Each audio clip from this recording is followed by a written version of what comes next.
Assalamualaikum warahmatullahi wabarakatuh. Nama Yustianingsi Bakri, NIM 19961420118, kelas B, Prodi Ekonomi Pembangunan, matkul Ekonomi Mikro 2. Di sini saya ingin mempresentasikan materi tentang tenaga kerja di pasar menentukan pendapatan. Untuk membahas tentang tenaga kerja di pasar menentukan pendapatan, di dalam pembahasan ini kita akan melihat apa yang dimaksud dengan pendapatan itu. Pendapatan dalam ekonomi pasar dibagikan kepada pemilik faktor-faktor produksi ekonomi dalam bentuk upah, laba, uang sewa, dan suku bunga dari pendapatan itu. Terdiri dari upah, kemudian terdiri dari laba, kemudian terdiri dari uang sewa, dan yang dimaksud dengan pendapatan. Sebagai contoh, bila kita belajar, ini kita dijadikan Amerika sebagai tolak ukur Amerika. Amerika merupakan daerah dengan perbedaan yang besar dalam hal pendapatan kekayaan. Misalnya jika ia adalah merupakan salah seorang dari 400 orang terkaya di Amerika, maka mungkin Anda adalah seorang berkulit putih dari sebuah universitas yang terkenal dan kekayaan bersih misalnya 22,5 miliar dolar Amerika Serikat, dan bagi masyarakat kecil di Amerika memiliki kira-kira 55% dari seluruh kekayaan negara. 5% dari seluruh negara. Dari sini kita lihat bahwa kekayaan masyarakat kecil di Amerika itu hanya 5% dari total kekayaan yang ada di Amerika. Pertanyaannya adalah, pendapatan itu yang tadi saya sebutkan, bahwa yang menguasai pendapatan yang besar itu adalah yang memiliki keuntungan. Asalnya dari laba, suku bunga itu yang memiliki pendapatan yang tinggi, sementara masyarakat kecil hanya mendapatkan pendapatan dalam bentuk upah.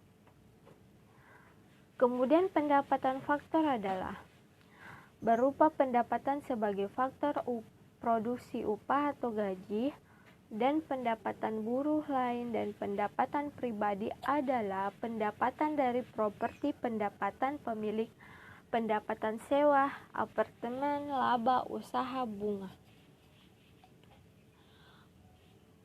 Peran pemerintah, di mana pemerintah sangat berperan dalam menciptakan pendapatan masyarakat melalui pegawai pemerintah, ASN, obligasi, belanja pemerintah, dan jaminan sosial. Kemudian pembahasan berikutnya itu kekayaan.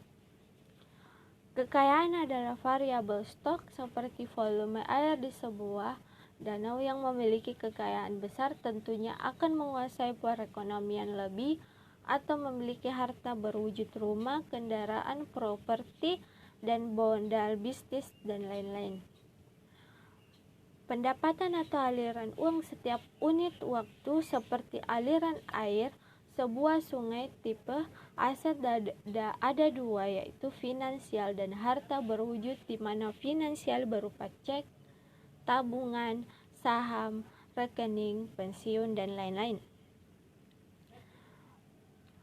Kemudian pembahasan berikutnya yaitu penetapan harga input dengan produktivitas marginal. 1. Hakikat permintaan faktor. Misalnya permintaan faktor itu tinggi. Dalam hal ini ketika tenaga kerja, permintaan faktor berasal dari permintaan atas barang yang mereka hasilkan. Jadi sebagai contoh komoditas, misalnya permintaan komoditas. 2. Teori distribusi. Teori distribusi dan produksi hasil marginal. Kedua, kita lihat bagaimana distribusinya. Misalkan di dalam proses penetapan itu, kalau dia distribusi tentunya sangat mempengaruhi produk hasil marginal. Misalnya hasil distribusi itu mengalami, kata lain, kalau misalnya kita didistribusikan kemudian biayanya murah, atau misalnya produksi marginalnya baik, maka tentunya kita akan melihat bahwa teori distribusi ini akan menyebabkan peningkatan pendapatan. Ketiga, penentuan harga faktor produksi. 4. Distribusi pendapatan nasional.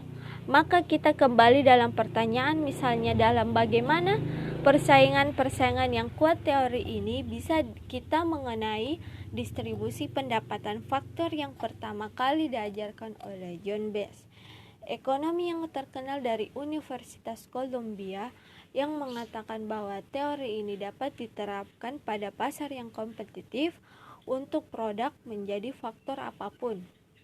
5. Permintaan untuk faktor-faktor produksi. 6. Penawaran faktor produksi. 7. Invisible hand, keajaiban pasar.